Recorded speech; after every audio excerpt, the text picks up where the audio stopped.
اس صورت میں اللہ تعالیٰ نے ایک اہم مضمون یہ بھی بیان کیا کہ توبہ کا دروازہ موت تک کے لیے کھلا ہوا ہے. قل یا عبادی الذین اسرفوا علی انفسہم لا تقنطوا من رحمت اللہ. اے وہ لوگوں جو اپنے نفس پر زیادتی کر چکے ہو, گناہ نہیں, گناہ سے بھی بڑھ کر چیز, بہت زیادہ گناہ کر کر کے اپنے نفس کو ہلاک کر دیا ہے, تو اللہ فرماتے ہیں لا تقنطوا من رحمت اللہ, اللہ کی رحمت سے نا امید مت. کیا مطلب کہ گناہ کر کر کے اگر ہم تھک گئے ہیں تو نا امید نہ ہو, ابھی بھی اللہ ہمیں جنت میں لے جائے گا, یہ مطلب نہیں ہے. مطلب آگے آ رہا ہے اسی آیت میں. فرمایا اب کرنا کیا ہے, وَأَنِيبُوا إِلَىٰ رَبِّكُمْ وَأَسْلِمُوا لَهُ. اب تم اپنے رب کی طرف مائل ہو جاؤ اور اللہ کے فرما بردار بن جاؤ. من قبل ان یاتیکم العذاب, اس سے پہلے کہ اللہ کا عذاب آ جائے.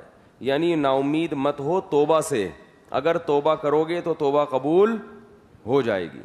لوگ کیا کرتے ہیں کہ گناہ ہو رہے ہیں, کوئی بات نہیں, اللہ کیا ہے, بخشنے والا ہے, مہربان ہے. اللہ نے کہا کہ نا امید مت ہو, تو ایسے لوگوں کو اللہ نے نا امید کیا ہے جو توبہ کرنے کے لیے آمادہ نہیں ہے, توبہ کا ارادہ نہیں رکھتے. امید ان لوگوں کے لیے ہے جو توبہ کرنا چاہتے ہیں, اور توبہ نام ہے آئندہ کے لیے عزم کرنا کہ آئندہ میں یہ گناہ نہیں کروں گا.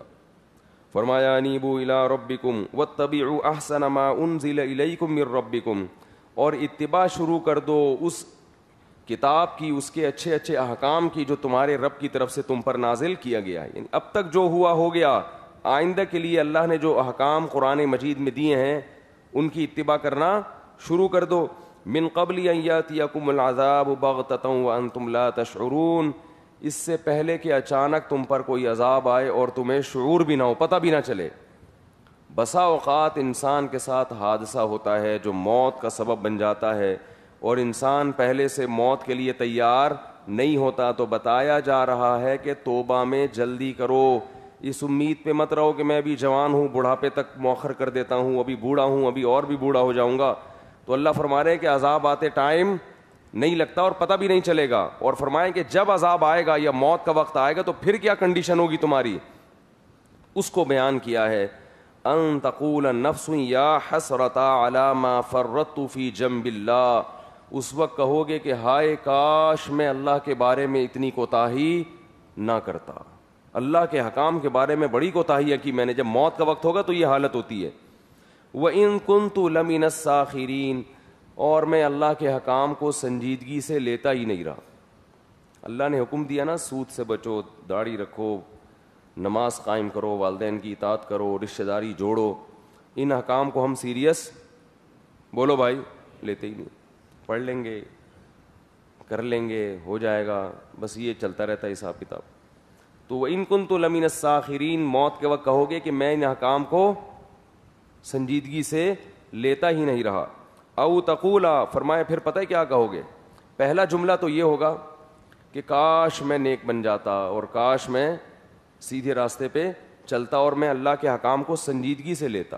سنتے تھے علماء سے, سنتے تھے ایسا بھی ہوتا ہے, اچھا ہوتا ہے, کوئی نماز پڑھ لے تو ثواب ملتا ہے, نہیں پڑھے تو گناہ کا خطرہ ہوتا ہے, سنتے تھے, مگر اس کو سیریس بولو بھائی نہیں لیا. فرمائے دوسرا جملہ کیا نکلے گا, لو ان اللہ ہدانی لکنت من المتقین, اگر اللہ مجھے سیدھے راستے پہ چلا دیتا تو پرہیزگار بن جاتا. اللہ نے تو چلایا ہی نہیں.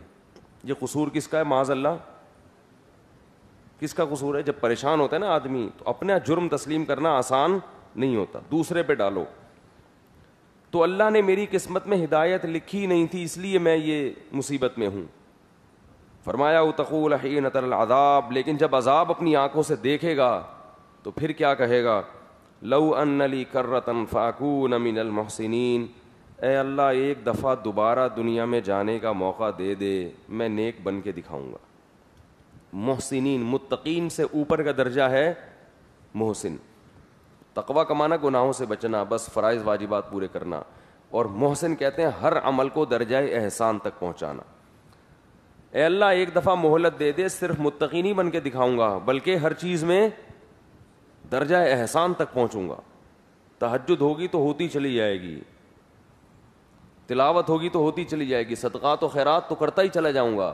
اللہ تعالیٰ فرماتے ہیں بلا قد جات کا آیاتی فکذبت بہا واستکبرتا, فرمایا تیرے پاس میری نشانیاں آتی رہیں تو ان کا انکار کرتا رہا, تکبر کرتا رہا.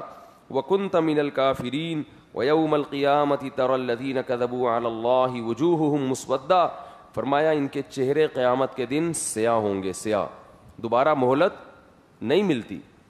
تو اس لیے بھائی ہمیں اپنے اعمال کا جائزہ لینا چاہیے کہ توبہ کو ہم مؤخر نہ کریں. توبہ کن چیزوں سے ہوتی ہے؟ کبیرہ گناہوں سے. ان تجتنبوا کبائر ما تنہون عنہ نکفر عنکم سیئاتکم. فرمایا اگر تم کبیرہ گناہوں سے بچو گے تو چھوٹی موٹی خطائیں ہم, بولو بھائی, معاف کر دیں گے. تو کبیرہ گناہوں سے بچنا کیا ہے؟ ضروری.